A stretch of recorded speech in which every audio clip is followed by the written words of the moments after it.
Recording Recording is on. Sir network issue आ कौन रहा है। टॉपिक्स तुम लोग फाइनल Recording प्रोजेक्ट is बनाए थे, on. शायद उन लोग का अगर कोड हो तो दिखा दे। Recording is on. Searching functionality भी देना है, बिल्कुल देंगे। सर्च करेंगे तो पे क्लिक करेंगे तो ऐड टू कार्ड भी होगा।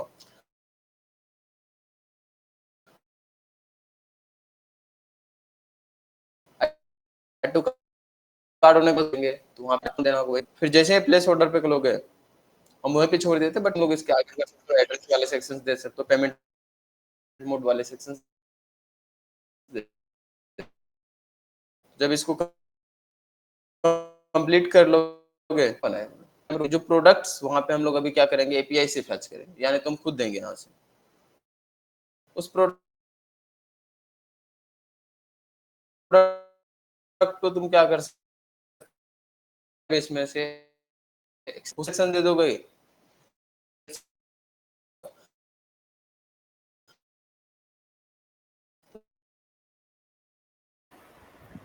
उसके पास ये ऑप्शन रहेगा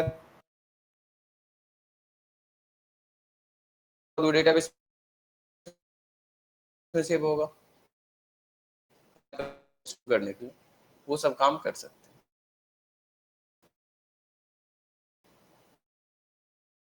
जब बैकएंड्स में फ्रंट एंड पे फोकस करें, ये सब कैसे होगा, कोई तो सर्च कैसे होगा,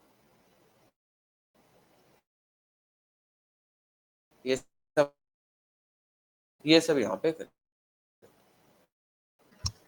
और करेंगे। जीएस समझ आएगा तो रिएक्ट समझ आएगा, जीएस नहीं समझ आएगा तो रिएक्ट बस नाम ही याद कि पढ़े। लेकिन जब जीएस समझ आ चुका होगा और हमें लगता है कि अगर इसका कंपैरिजन हम किसी और लैंग्वेज से कर दे, अगर जावा से कर दे, तो बोलोगे कि सर एक तो ट्रेन्स के आगे वाले बॉगी में बैठा हुआ और जावास्क्रिप्ट सबसे पीछे वाले में, कोई इन दोनों में कंपैरिजन नहीं हो सकता। हो पा रहा है कंपैरिजन? ऐसा तो नहीं कि बहुत ज्यादा टॉपिक्स है इसमें, नहीं। जितना एक मॉड्यूल्स में होता है जावा में, हमको लगता है पूरा जावास्क्रिप्ट उतना में आ गया। अगर उसका कलेक्शन फ्रेमवर्क निकाल ले तो पूरा जेएस में जितना है उतना तो उसमें अकेले आ जाता है, नहीं आ जाता है। कोई भी एक उठा लो टॉपिक्स, देखो कितना सारा है। उपसी उठा ले देते तो जेएस आसान है, पाइथन इससे भी आसान है, तो आसान चीज तो होना ही चाहिए कम से कम। हार्ड काम कर लिए है तो जैसे बैकएंड भी होता है, आगे चल के हो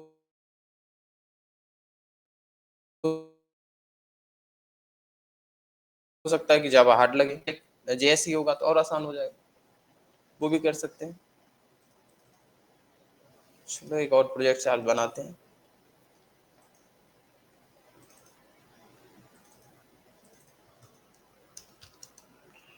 और हम लोग बना लेते हैं यही बना फोल्डर में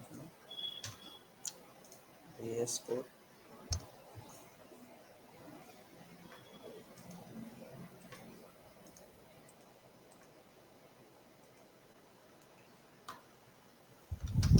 काउंटिंग के लिए आज बना लेंगे, ठीक है। एक ही पेज पे HTML CSS लिख दे, कोई प्रॉब्लम तो नहीं। वैसे तो समझ आ चुका है कहाँ लिखे कैसे लिखेंगे तो क्या होगा, अब इसमें कोई प्रॉब्लम्स नहीं होता होगा, अब आदत बन चुका होगा। तो फिलहाल हम क्या करते हैं, ऑप्शंस क्या क्या देने वाले सोचो समझो और फिर ट्राई करना है तुमको खुद से। एक यहाँ पे हमारा H1 होगा, मान लो H1 ब्लॉक है जिसमें काउंटिंग का वैल्यूज होगा, यहाँ पे काउंट लिख देंगे, ठीक है। काउंट में यहाँ पे नंबर्स होगा 1 2 जो भी होगा। यहाँ पे एक बटन दे देंगे इंक्रीमेंट्स का, एक डिक्रीमेंट्स का, ठीक है। अगर इस पे क्लिक करेंगे तो ये 1 1 इंक्रीमेंट होगा, इस पे क्लिक करेंगे तो ये 1 1 डिक्रीमेंट होगा, ठीक है। और एक यहाँ पे हम दे देंगे इनपुट बॉक्स जिसमें कोई नंबर हम इनपुट कर सकते हैं।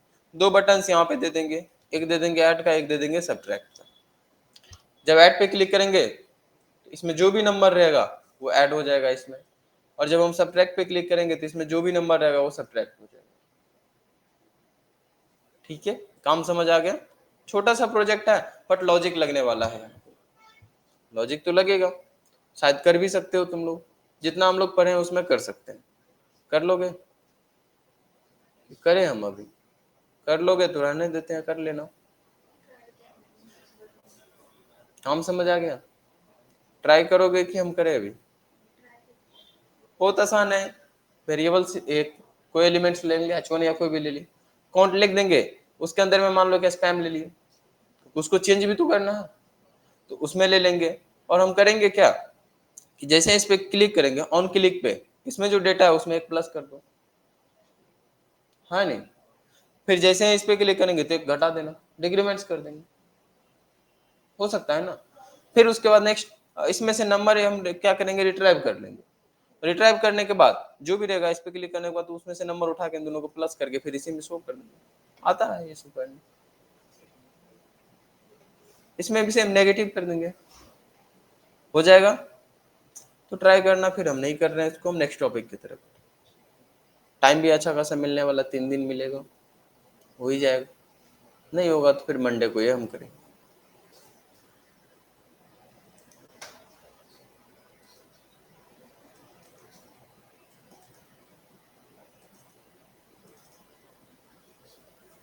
स्ट्रिंग देख लिए थे, ऑब्जेक्ट भी देख लिए थे।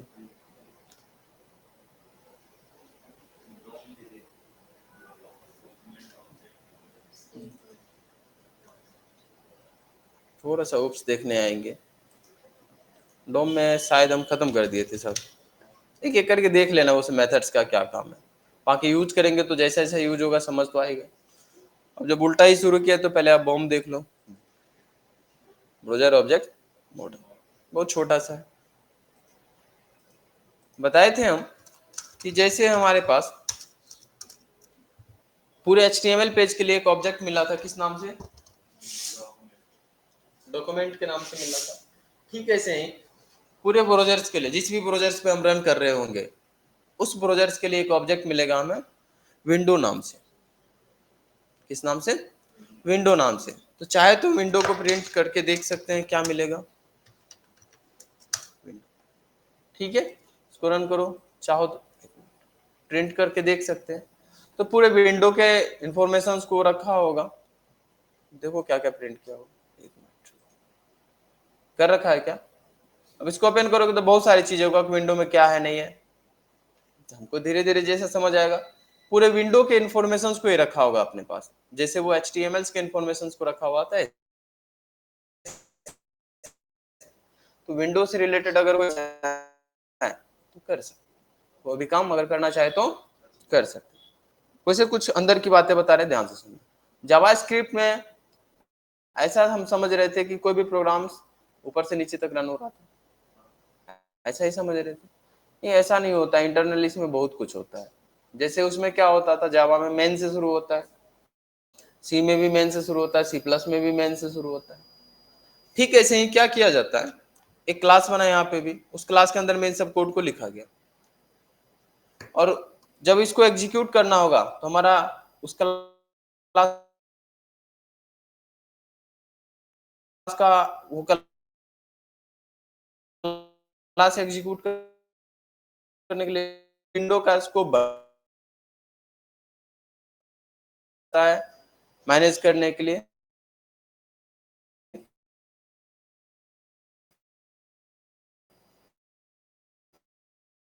जो जावास्क्रिप्ट के कोड जो एग्जीक्यूट करे, तो हम विंडो के ऑब्जेक्ट को जब प्रिंट किए तो वो हो गया। और हम पता है विंडो का ऑब्जेक्ट क्या होगा, उसके जो भी क्लास है उस क्लास दिस कीवर्ड याद है किसी को? क्या करता था दिस कीवर्ड? करंट क्लास के ऑब्जेक्ट से, और हमको पता है कि इस कोड को विंडो ही एग्जीक्यूट करता था, तो हम दिस भी प्रिंट कर सकते हैं, है नहीं? और अगर दिस भी वही चीज बता रहा है, इसका मतलब current class window this current क्या दोनों सेम प्रिंट किया?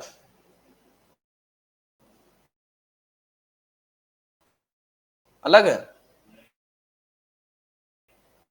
बस दिस को पहले के बारे में क्लास के ऑब्जेक्ट्स को होल्ड करेगा, जिसके अंदर मैंने उसको होल्ड करता था। याद करो ठीक ऐसे यहाँ पे भी होता है, पर जो हमारा कोड है वही जावास्क्रिप्ट का कोड पूरा ये विंडो ही मैनेज कर रहा था, विंडो ही एग्जीक्यूट कर रहा था, तो करंट क्लास का ऑब्जेक्ट को होल्ड करेगा ही दिस। तो चाहे दिस के साथ किसी को कॉल करो यहाँ पे नॉर्मली या विंडो के साथ करो, एक ही बात होगा क्या अलग होगा? एक ही होगा, उसी के ऑब्जेक्ट को होल्ड किया। लेकिन दिस कहीं और किसी क्लास के अंदर में हो तो बदल जाएगा, तब तो बदलेगा ना, क्योंकि जिस क्लास के अंदर में होता था उसी का ऑब्जेक्ट होल्ड करता था। अभी नहीं है कोई, तो विंडो का होल्ड किएगा, किसी के अंदर में जाएंगे तो उसका होल्ड करेगा। ठीक है, कैसे करेगा देखेंगे बाद में। तो विंडो वही था, तो विंडो से हम क्या क्या कर सकते हैं, रिलेटेड जो इन्फॉर्मेशन चाहिए वो सब यहाँ से ले सकते हैं। ठीक है, एक बार इसको पढ़ो।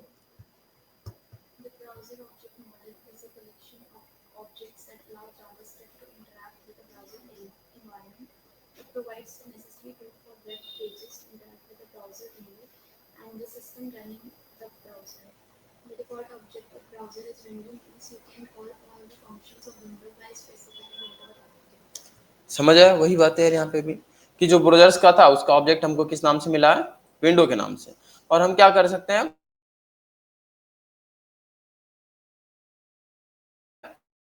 कुछ भी कर सकते हैं अपने ब्राउजर से रिलेटेड। आई थिंक पता था अंदर में था, तो उसका ऑब्जेक्ट कौन है, विंडो। तो विंडो उसका ऑब्जेक्ट है, तो हम उसके साथ कॉल कर सकते हैं। यहाँ पे लिखे विंडो क्या, हाँ इंटरनेट वो इशू है तो थोड़ा सा स्लो चलेगा।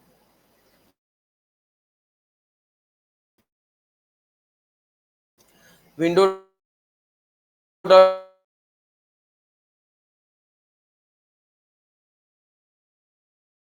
अलर्ट लिखे तो हाँ अभी भी आएगा, क्योंकि दिस भी वही बता रहा था। और तुम याद करना जावा में भी अगर एक वेरिएबल एक मेथड्स के अंदर से दूसरे मेथड को कॉल करना होता सेम क्लास के अंदर में, तो हमको ऑब्जेक्ट का नाम नहीं चाहिए होता था, डायरेक्ट भी कॉल हो जाता होता था। ट्राई करके देखना, हो जाता है डायरेक्ट भी कॉल। इंस्टेंस के अंदर से दूसरे इंस्टेंस को कॉल कर सकते हो, स्टैटिक के अंदर से स्टैटिक को। तो ठीक है, ऐसे ही जब हम दिस नहीं भी लिख रहे थे तो भी काम हो जा रहा था, बट ये किसके अंदर में था, ये विंडोज के थ्रू था, ब्राउजर्स के अंदर में। ठीक है, इस तरीके से और भी बहुत सारे फंक्शंस है जिसको हम यूज कर सकते हैं, और भी प्रॉपर्टी है यहाँ पे। इसलिए यहाँ पे भी मेंशन किए थे कि आप विंडो डॉट अलर्ट लिखे या दिस डॉट अलर्ट लिखे या फिर नॉर्मल अलर्ट लिखे, एक ही बात हो रहा था। इंटरनल कॉन्सेप्ट समझ आ रहा है? तो अगर ब्राउजर से रिलेटेड कोई काम करना है तो हम किसके थ्रू कर लेंगे, विंडो ऑब्जेक्ट के थ्रू। विंडो डॉट अलर्ट समझ आ गया। एक पॉपअप डाल, सेट टाइम आउट फंक्शंस बताए थे, याद है? एक पर्टिकुलर टाइम इंटरवल के बाद एक बार एग्जीक्यूट होता था, ट्रिगर्स के जैसे काम। ये भी विंडो फंक्शन ही था। सेट इंटरवल ये भी पता थे, ये भी विंडो फंक्शन था। ओपन ये भी, मान लो कोई यूआरएल है, उस यूआरएल पे जाना, क्लिक करने के बाद वो यूआरएल ओपन हो जाना चाहिए। अभी करके दिखाते हैं। तो ओपन में हमको यूआरएल पुट करके इसको ओपन करवा सकते हैं। सपोज करो यहाँ पे एक बटन दे देते हैं,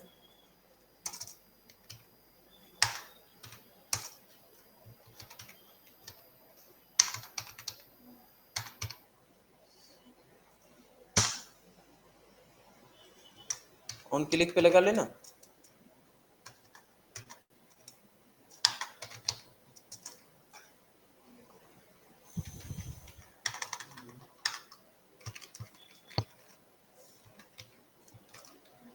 ओपन ही नाम देंगे, तो ओपन फंक्शन एक बना लेते हैं। इसको हटा दे, कमेंट कर दे, फंक्शन ओपन।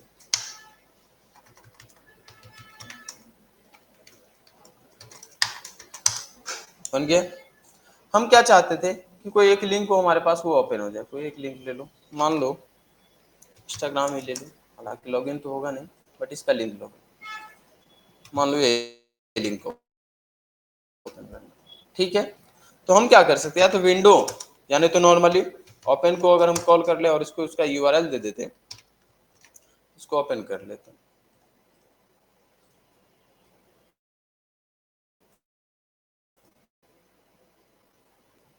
.html ओपन,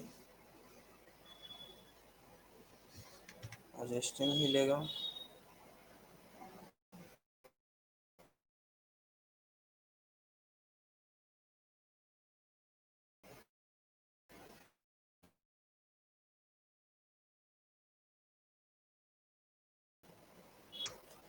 ऐसा नहीं करते रहे,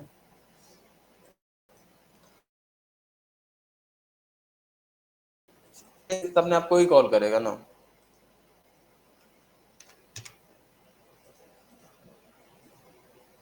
हो गया ओपन। प्रॉब्लम तब ये था, समझना प्रॉब्लम्स क्या था, और ट्राई करो कि तुम लोग को भी जब प्रॉब्लम्स आए तो जल्दी से कैच किया। जब इसका भी नाम ओपन रख देते तो इसका भी नाम ओपन था। फंक्शंस अपने आप को अपने अंदर से कॉल कर सकता है। हाँ,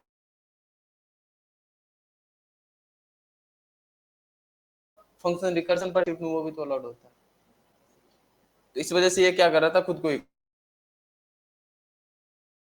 कॉल कर,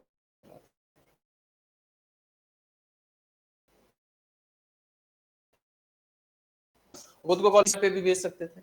बोलोगे ये बिल्कुल सर एंकर टैग के जैसे ही है।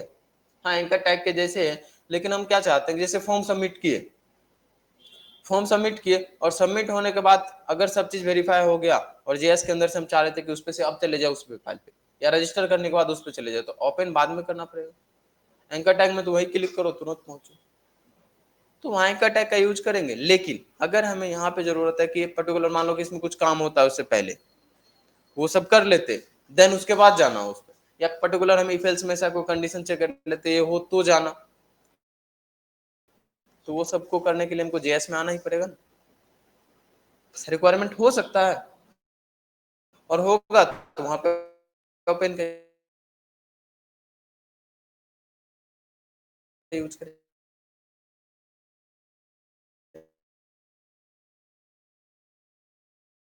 और ओपन कर क्लोज, अगर किसी पर्टिकुलर करंट विंडो को क्लोज करना होता, मान लो कि हम अपना, तो मान लो कि क्लोज, क्या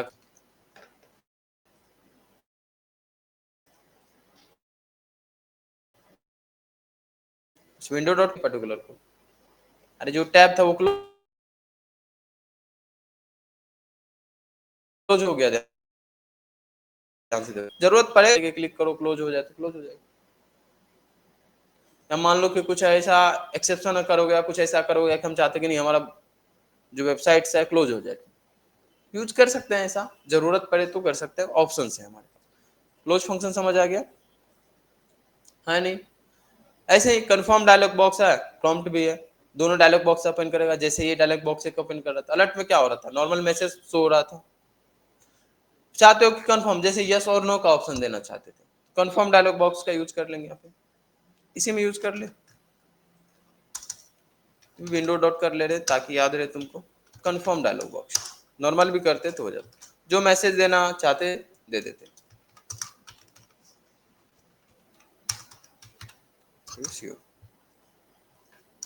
दे दिए कुछ मैसेज, और जैसे ही यहाँ पे आए, रन नहीं है, रन करो, क्लिक किए, दो को एक मैसेज दिया और इस बार दो ऑप्शन दिया, ओके और कैंसिल कर। कैंसिल करेंगे तो ये कुछ रिटर्न करता है, और क्या रिटर्न करता है अगर वो देखना चाहो तो तुम देख सकते हो। वेरिएबल ले लेते हैं, वेरिएबल में ले डेटा, इसको प्रिंट, जब भी कोई प्रॉब्लम आए समझ नहीं है क्या करो, उसको प्रिंट कर करके देख लिया करो, लॉग इसी के लिए तो है, प्रिंट करके देख लो कि वो कैसा दिखता है, क्या है उसके अंदर में, फिर एडजस्ट कर लेंगे। ट्रू आया, और जैसे नो करेंगे तो फॉल्स आ जाएगा। तो हम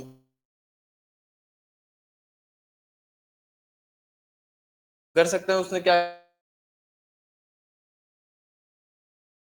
क्या, और उसके बाद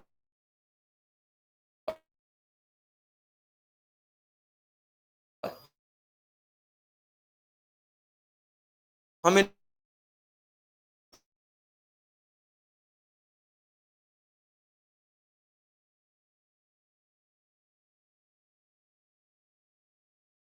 एक पॉपअप देगा लेकिन वो हमसे इनपुट लेगा।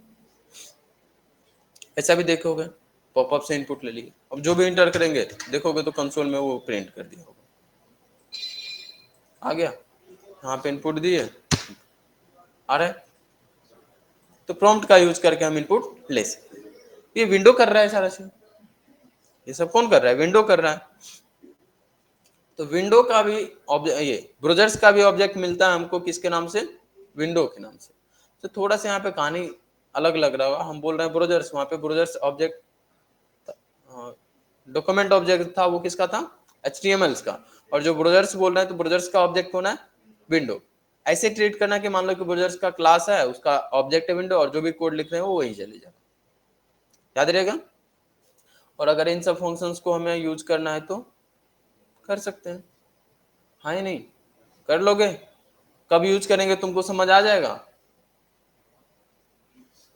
आ सकता है ना, कब प्रॉम्प्ट देना है, कब कंफर्म यूज करना है, कब ओपन यूज करना है, ये कोई समझने वाले। और इंटरवल और टाइम आउट ये दोनों तो समझा ही दिए थे,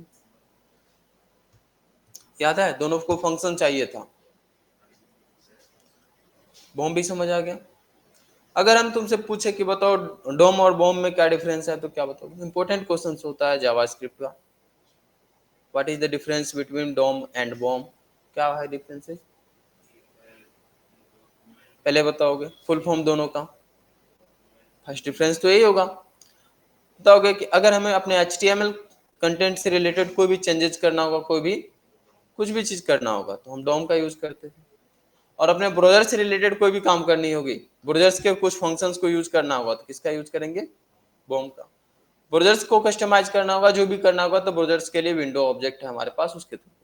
और वहां पे डॉक्यूमेंट ऑब्जेक्ट था उसके थ्रू, ठीक है। बाकी एक बार सर्च कर लेना क्या क्या डिफरेंसेस आता है, सब समझ आएगा तुमको, बट उसको देख के एक बार याद रख लेना, हो जाएगा। कोई परेशानी नहीं है? ओ, बहुत कम टॉपिक बचा हुआ है, नहीं? डेट खत्म करते हैं फिर।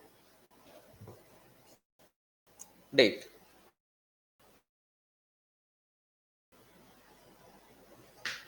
वैसे तो उप्स पढ़ा देना चाहिए, बट तुम लोग को उप्स आता है ऑलरेडी। हम क्या होता है ऑब्जेक्ट, डायरेक्ट ऑब्जेक्ट की तरफ आए।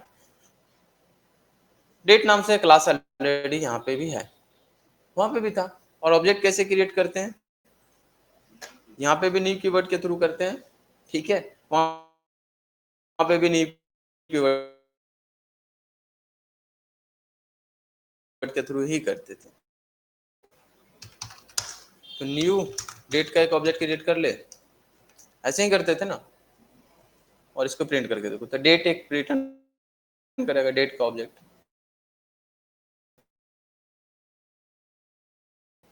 पूरा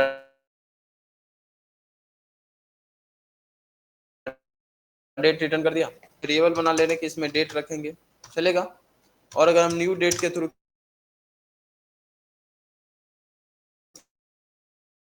क्रिएट कर ले, स्टैंडर्ड फॉलो करो ताकि प्रॉब्लम्स नहीं हो। किए होगे तो नहीं हो रहा होगा, नहीं किए होगे तो होगा। जाके स्मॉल में लिख देते होगे तो कंफ्यूजन होगा, गलती कम हो रहा है, ध्यान से देखना। क्यों हो रहा है? क्योंकि पता है क्लास है तो सीधा हम लिखे कैपिटल से, नहीं तो स्मॉल में लिख देना, बोलना हो ही नहीं रहा है मेरा। वो गलती नहीं करना, जब भी क्लास होगा फेसेस होंगे सब। वेरिएबल्स का नाम जब भी लिख रहे हैं देखो स्मॉल से लिख रहे हैं,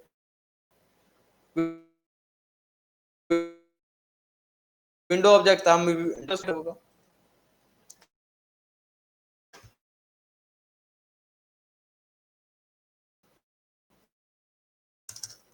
प्रिंट कर लेते फिर से वही मिलेगा क्या? हाँ, फिर से वही डेटा मिलेगा। अभी हम क्या किए, एक वेरिएबल्स में रख लिए। तो ऑब्जेक्ट हम कैसे कैसे क्रिएट कर सकते हैं ये बताया। पहला बताया कि आप नॉर्मली क्रिएट कर सकते हैं, जो करंट आपके सिस्टम का डेट और टाइम होगा ना वो होल्ड कर लेगा। ध्यान से देखना, हमारा सिस्टम का जो टाइम था वही रिटर्न किया होगा। मैच कर रहा है सिस्टम से? बिल्कुल, हमारे सिस्टम का ही टाइम रिटर्न करेगा, कोई प्रॉब्लम नहीं। दूसरा बोल रहा है कि आप मिली सेकेंड में टाइम दे सकते हैं। मिली सेकेंड तो याद ही होगा, बहुत बार यूज किया। अभी जब हम set interval set time out function पढ़ रहे थे तो उसमें भी मिली सेकेंड में टाइम दे रहे थे। तो बोला आप मिली सेकेंड में भी दे सकते हैं, और उस मिली सेकेंड के अकॉर्डिंग हम कैलकुलेट करके डेट बता देंगे कि क्या है। ठीक है, बहुत बड़ा हो जाएगा मिली सेकेंड, बट दे सकते हैं। मिली सेकेंड में बदल सकते हैं क्या? हाँ बदल सकते हैं, बदलने के लिए बाद में देखेंगे, अभी समझो। और हम अगर अलग अलग तरीके से इसका ऑब्जेक्ट क्रिएट कर रहे हैं, इसका क्या मीनिंग है? ये सब कहानी कंस्ट्रक्टर का, कंस्ट्रक्टर पढ़ाए थे ना, वही कहानी है यहाँ पे। हाँ, दूसरा है कि आप पर्टिकुलर डेट दे के भी क्रिएट कर सकते हैं एज स्ट्रिंग। लेकिन ध्यान से रखना, जब यहाँ पे हम प्रिंट कर रहे हैं तो मेरा जो फॉर्मेट है वो कैसा हो रहा है? यूएस फॉर्मेट में आ रहा है। पहले ईयर आ रहा है, फिर मंथ आ रहा है, फिर डेट आ रहा है, बट नीचे ध्यान से देखना उल्टा है। तो यहाँ जो फॉर्मेट ये शो कर रहा है किस फॉर्मेट में कर रहा है? यूएस फॉर्मेट में। इसको इंडियन फॉर्मेट में कैसे करेंगे वो बात की बात है, बट जब भी ये इनपुट लेगा इसी फॉर्मेट में करेगा। तुम चाहते थे कि नहीं यहाँ पे हम क्या करें, मिली सेकंड में टाइम दे दे तो वो दे दो, उसके अकॉर्डिंग वो कन्वर्ट कर लेगा जो भी आया होगा। या हमारे पास मिली सेकंड हो तो कर सकते हैं, यानी तो यहाँ पे हम डेट भी दे सकते हैं, लेकिन जब डेट देंगे तो किस फॉर्मेट में देंगे? यहाँ पे string.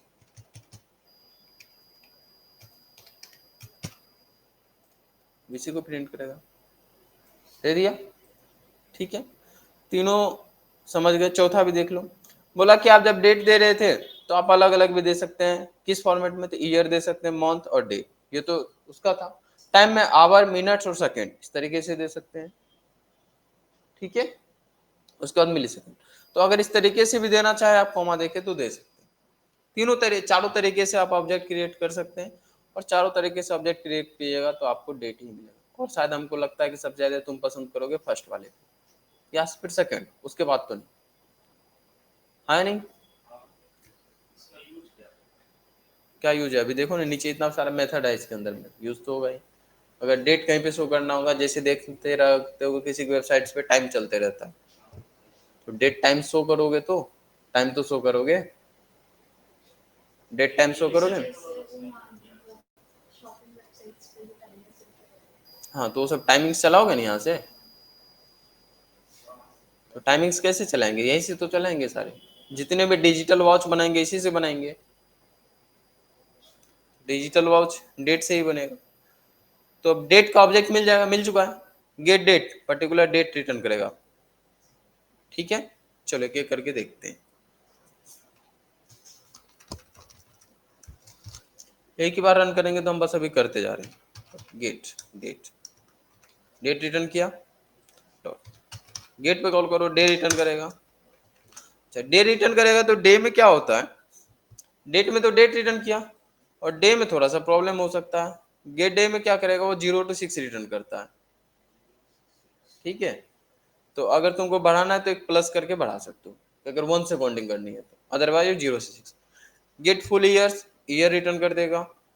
Gate hours, get minutes, get second, get milliseconds, get times, ये शायद मिली सेकेंड में करेगा। वो जो मिली सेकेंड की बात करते हैं मिली सेकेंड में रिटर्न कर देगा। ये गेट वाले सारे समझ आ चुके हैं, हम थोड़ा सा कर दे रहे हैं। Get millisecond, get time, get full year, और कोई बच गया? इसको रन करोगे तो पूरा डिटेल्स दे देगा, जो भी है उसको एक एक करके हम रिट्राइव कर सकते हैं।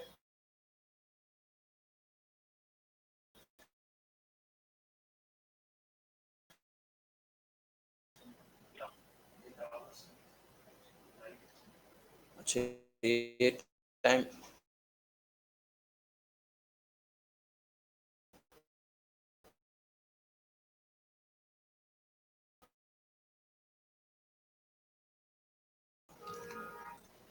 सिस्टम का टाइम नहीं लिया था, वो ऑटोमेटिक लिया था, कुछ भी अगर वहां पे हम दिए थे तो।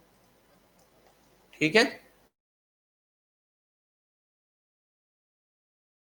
तो मिली सेकंड में मिल गया। फिर किसी प्रकार से सेट भी करना पड़ सकता बाद में।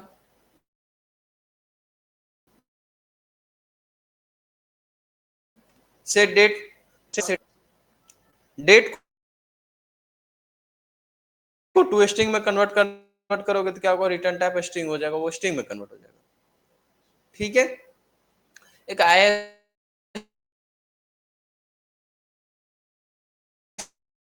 फॉर्मेट होता है, और आईएसओ फॉर्मेट कुछ इस प्रकार से शो होता है, जो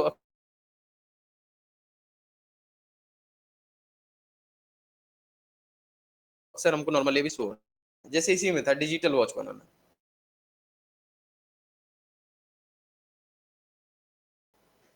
क्या करना है, इधर हम क्या करेंगे, जो जो भी होगा शो प्रिंट करते जाएंगे। कर लोगे, कर दें, टाइम तो लिए थे, उसको बस सेट करना होगा। सेट करने के लिए टारगेट कर लोगे डॉक्यूमेंट से, और उसमें इंटरनल कंटेंट को चेंज करने आता ही था इनर HTML से, यानी तो इनर टेक्स्ट से।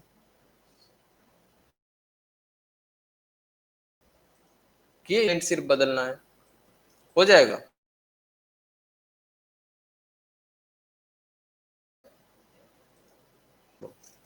ठीक है, मान लो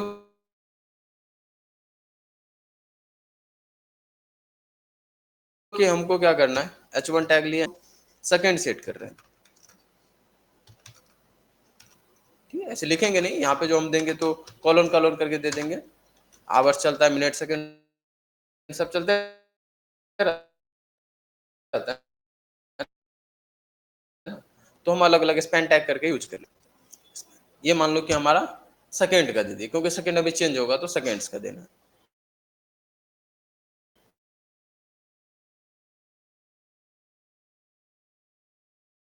ठीक है, तो एक आईडी दे देते, document dot gate element by, लेके आ गए हम किसको, सेकंड को। ठीक है, ये उसको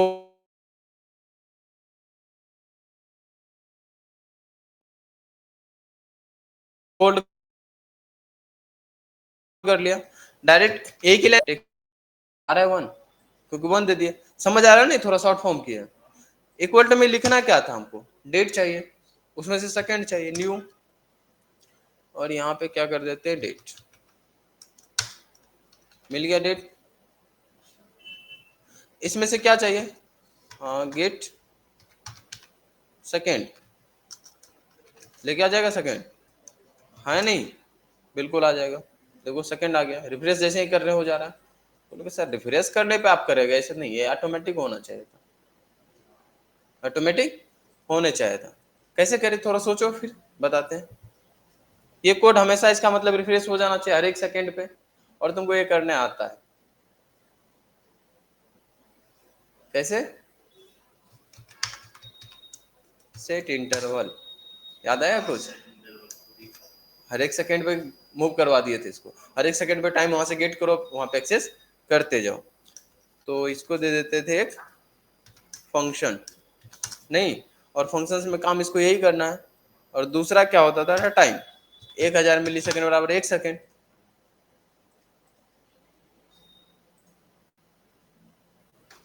शुरू हो गया वो, एक एक सेकेंड के लिए। तो हम लोग इस तरीके का पूरा कर सकते थे। अभी जैसे एक को किए, बाकी को भी कर सकते थे, कर सकते हो तुम कि कर दे, वो भी समझ आ गया होगा। मिली सेकेंड में हम कहाँ दिए टाइम, ये यहाँ पे दिए किसको, 1 सेकेंड में तुमको बदल जाना है।